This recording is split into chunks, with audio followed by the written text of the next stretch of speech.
I'm Steve Siegel, one of the co-creators of Ben 10 with Man of Action Studios, along with my partners Duncan Rouleau, Joe Casey, and Joe Kelly. I'm Alex Soto, supervising producer of Ben 10. I'm Tram Wigzel, executive in charge of production. And I'm Tom Pugsley, one of the story editors, along with Greg Klein, and my partner and I actually wrote this episode as well. Very nice.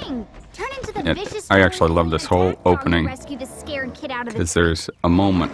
It seems like a regular Ben 10 episode until coming right here. It's okay. I'm here to help get you down. There's your first clue right there. That voice that shouldn't be coming out of Wild Mud. Exactly. That's a creepy moment. Leave me alone! You can't get away from me. Yeah, this was a great, creepy episode. There's the Kirby dots that you see on the transformations. You want to explain what Kirby dots are, Alex? Oh yeah, Kirby dots. Those were actually created by the king, Jack Kirby. Comic book legend, mastermind of design and visual iconography of the 60s.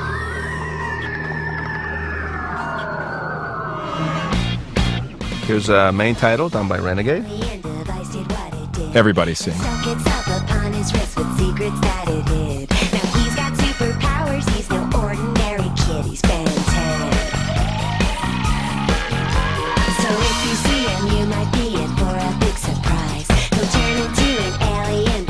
Yeah, people ask me all the time what the lyrics are. It's interesting how often they're misheard. Go to the Cartoon Network website. I'm sure they can find it there. Yeah. My question is, are we going to add more aliens over time to this opening sequence? Maybe. Maybe, yeah. Could start season 3.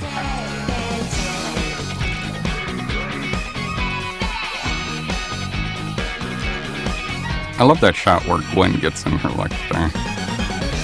There's our great logo designed by Peter Girardi.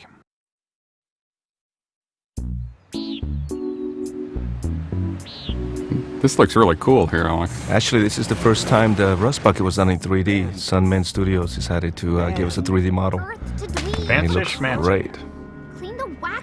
So this is a great episode because we always knew that Ghost Freak was going to have this other aspect to him. Yeah, almost right from the beginning. We knew we were going to have planted a villain in the watch. And so we, if you look at the episodes before this, there's little clues. Ben is always just a little bit off when he comes out of being Ghost Freak. Going back to permanent retirement, I think he even mentions that he just feels weird. Who directed this episode? Sebastian Montes, the third director of this. And Lauren Montgomery is the one that storyboarded the first act. Why doesn't that make me She's great at acting out the character beats. And there it is, 3D Rust Bucket. I really love the B story of this episode with Gwen going to this sort of uppity prep school to try to get in, and Ben inadvertently causing problems for her the entire episode. Mm-hmm. It's also just nice that, Gwen's got these insecurities about her future, and Ben kind of parallels it with his insecurities about his other identity in the episode. It's also a great time to mention, I guess, how fortunate we are with the actors that we have. Yeah, Megan Smith as Gwen, and of course, Tara Strong as Ben. Wonderful job. And Paul Lighting is Grandpa Max. Do you have a question? Yeah. Why are there so many kids here during vacation? Good cover. I love this line. Summer and school. There's 2 words that should never be used together. And that is Ben Tennyson to a T. Yeah.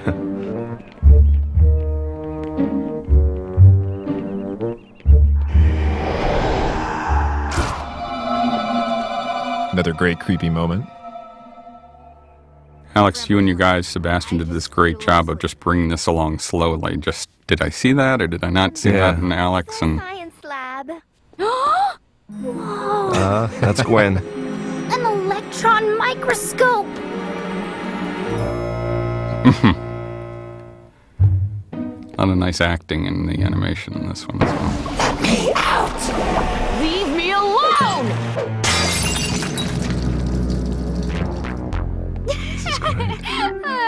That's my cousin. Always joking. Yeah, the character animations, you guys did an awesome job in this episode. I didn't do it. It was Ghost Freak. This is not going to look good on your application. Bancroft is a no-freak zone. See what I mean? I think this was all based on personal Yeah, experience. exactly. It really was. And then it was nice that we go from no freak zone to the circus To the freaks. freaks, Yeah. coming back from season Off 1. limits without an escort. I am so sorry about my cousin. Actually, we're not. It seemed a natural, too, for Ghost Freak and the circus freaks to team up. It was sort of a, perfect match. That's what's kind of the interesting thing as you make these episodes. It's not like we have the opportunity to. We know where we're going sometimes with. In the future, we want to do a Ghost Freak episode. But the nice thing about building a series as we go is that we did have the circus freaks already, didn't know that they'd hook up with Ghost Freak, and yet it presented the perfect opportunity. Well, and it's classic, cool comic book lore mythology. You're building this great world, and you get to see these villains come back in a totally different context. Because the last time we saw them, they were led by Zombozo, and now they're back doing their own evil. Here's an important moment right there. Turned into Ghost Freak, but didn't want to. I love that there's a big thumbnail on top of Thumb Skull. We ain't scared of no ghosts. And that it needs trimming, by the way, I noticed. Somebody get the giant clippers. This was a great fight, actually. We actually had to edit the whole thing. We were too long when we first got the show back, so... Oh, so there's even more? There was even more. Lauren Montgomery actually boarded an amazing fight sequence, but again, we were too long and we had to cut a lot of it out. That's a great... I love that moment. Did not want to cut that one out. This is also important from a story point of view because in order to set up just how tough Ghost Freak is and the problem if he did get out of the watch, you have to really see that he can kick butt on his own. Yeah, and that happens so well in this. You'd think Ghost Freak is kind of more passive and Right, he's moving just through about being, things, but right. he really messes people up in this fight. You know, that line there where Ghost Freak said, "Ben's not here," that was one of the first sort of a line we wrote for actors we were auditioning to play Ghost Freak because we knew one day he would say that line. And we finally got to use it in this episode. And this is one of my personal favorites of this episode. Glad to be rid of that freak. And I thought we were close. Because this is the first time he's come face to face with one of his aliens. Just like he said. It's a great act. This can't be happening. You can't be you. I'm you. It's a nice throwback to the beginning where you don't know if it's actually happening or not. Right. Ectomorite's consciousness exists even in a few strands of DNA. When the sample was taken for the Omnitrix, I was trapped inside. That's a very important point, obviously. Yeah, we sort of envision Ghost Freak as almost like being a genie in the bottle. Although now we finally get to see his true form, And this which is one we've of only my really hinted at. absolute favorite moments because Ghost Freak is scary to begin with, and then when you see Ghost Freak revealed visually with the upside down head and you finally understand the context of that eyeball, it's really troubling. Again. I can only do that by taking over your body. It's a nice touch with the upside down head. It's actually based on how Alex feels a lot of times. Sometimes, yeah. It's also cool because, you know, when Ghost Freak reveals himself in an earlier episode, I think it was to Zombozo, Yeah. he's scared out of his mind, and now you see why. Right. because he's so You didn't get troubling the looking. chance to see it.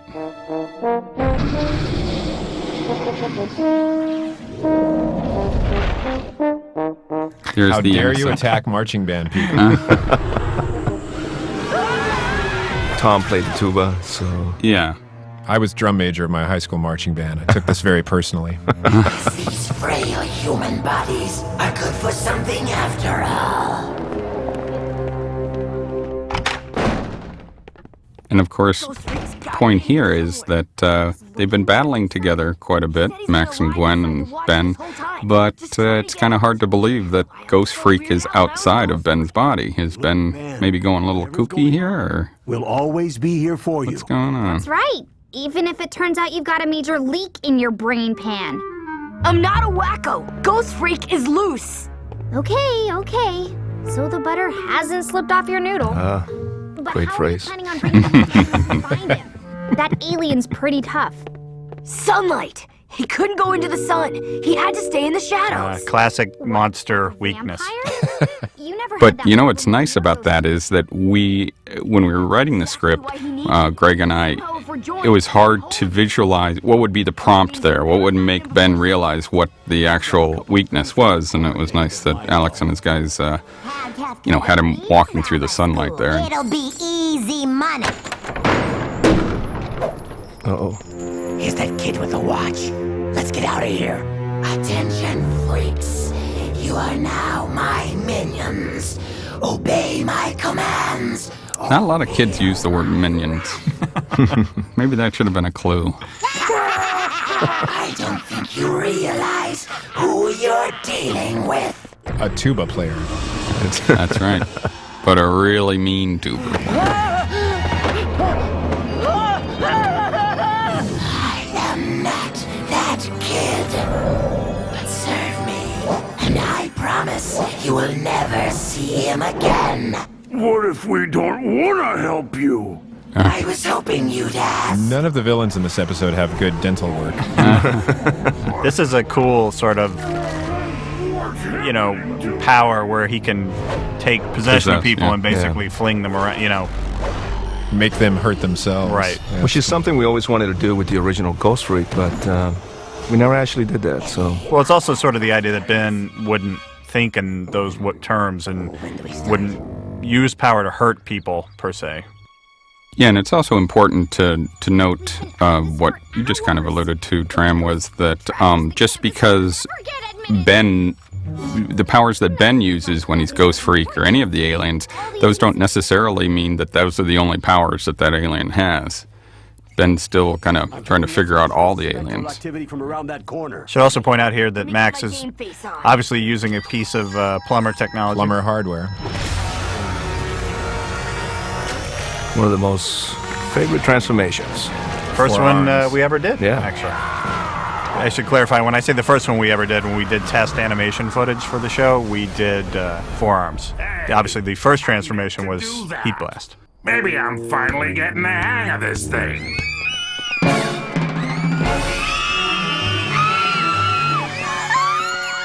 All right, here's kind of a question for the group. Does Forearms need twice as much deodorant as the normal hero? I do.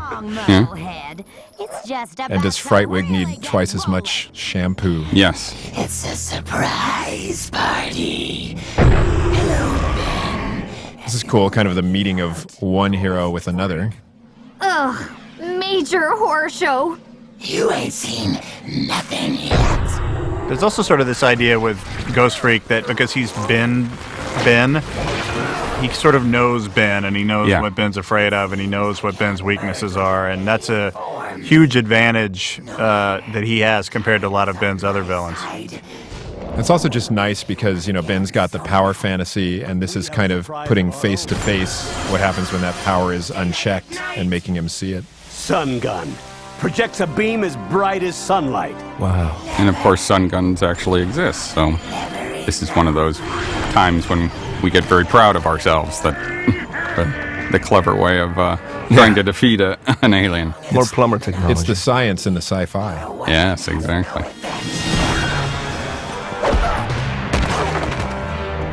Once again, into one of our cool fight scenes. A couple of wrestling moves here. Sam Montes, storyboard artist here for this section.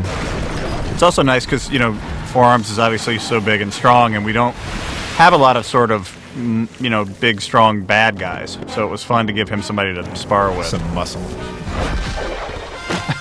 I think Sam Register, our executive producer, was the one who kept pushing Alex on some of these fight scenes, saying he really wanted some good knockdown, drag out. So So, should I turn in my admissions application to the main office or just give it to you? Gwen always willing to have a joke in the middle of crisis. Hallmark. Fright wig. Interaction.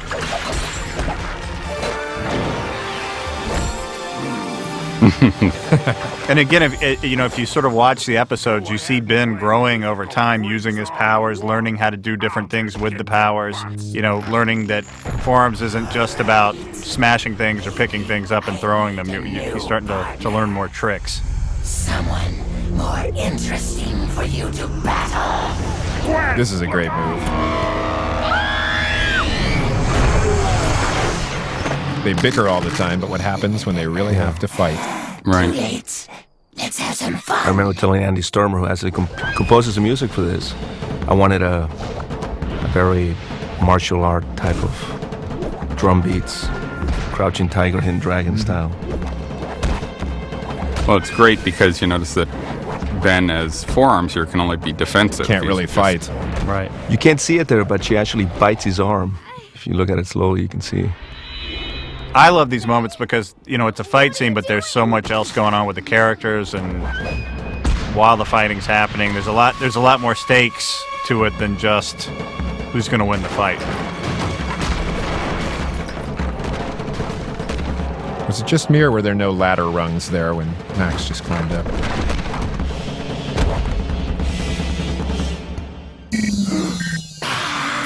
Music to my ears. That thing times out at the worst times.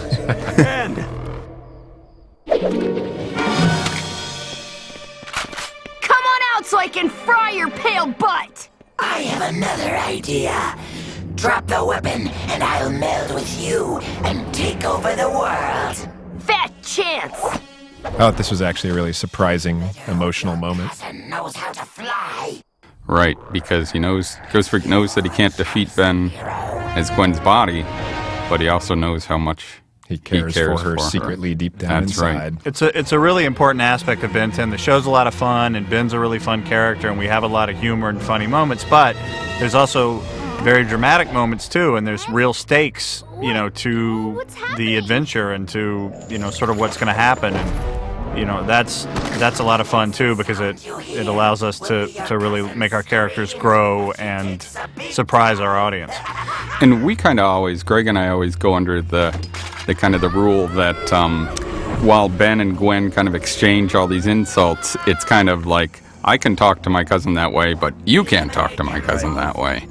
So they'll always defend each other against the villains, but always still kind of poke fun at each other in the meantime.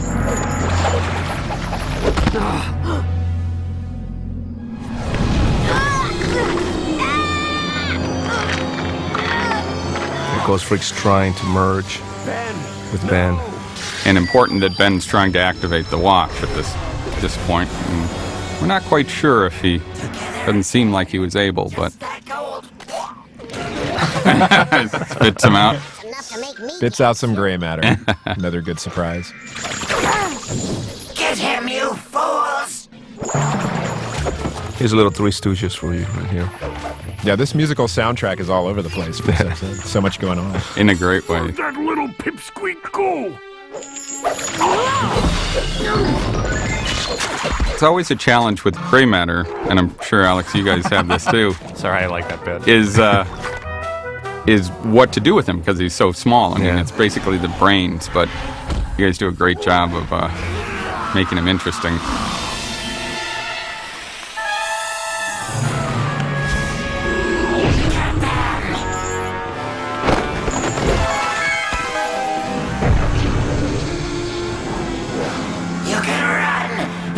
Nice layouts. Nolan Ovena did some wonderful backgrounds for this show.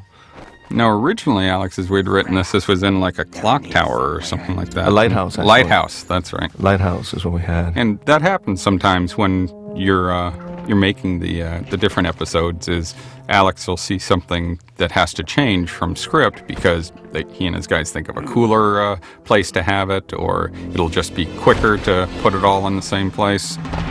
And we really hate that. I like that he gets distracted by food. I know. I enjoy these episodes too because I like having action happening, 3 different places at once, cutting back and forth. It's You and me. keeps it exciting. Well, and it's what's great about this cast. It's like Ben's got the Omnitrix, but all 3 of them are capable in a fight, so we can follow them around different places. And you just saw a great example of that is Gwen being smart with not only the fire extinguisher, but the frying pan as well. Which she seems to use a lot, actually. Gwen always uses a fire extinguisher. And we thought this was hilarious, that how do you get the girl who cares nothing about her hair but put her in a big bucket of grease? Not like we're suggesting that for your sisters or anything. No, that would be bad. No.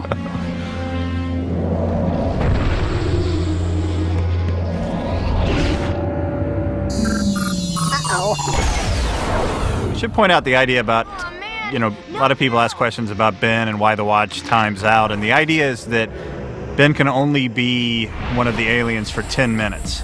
And obviously, if we waited 10 minutes in real time on these shows, the episodes would be 6 hours long. So we sort of have to compress time with editing. But the idea is that once 10 minutes are up, Ben changes back. And then there's a recharge period where he can't just become another. Which is the mysterious unknown factor. Yeah. That's right. But what's cool is Ben is capable even when he's not an alien, and that's one of the most empowering things about the show is that you've always got resources. That's right. Even if you're not a hero in size. A hero in mind. There you go. He figures it out right here. Ghostfreak. Fell for it. And the clock tower, nice. Very Hitchcock.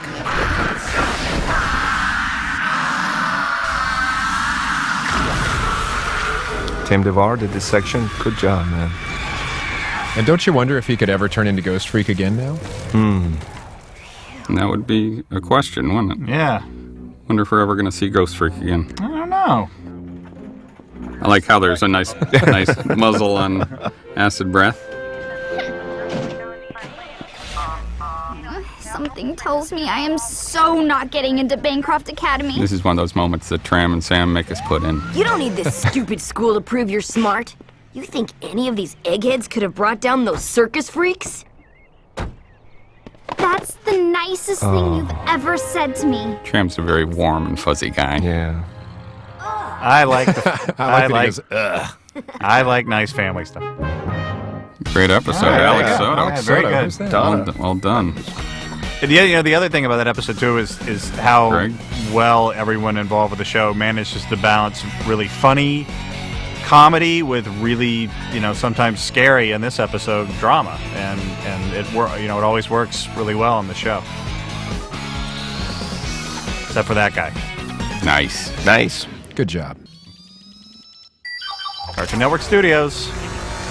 Keep watching. More to come. Season 3.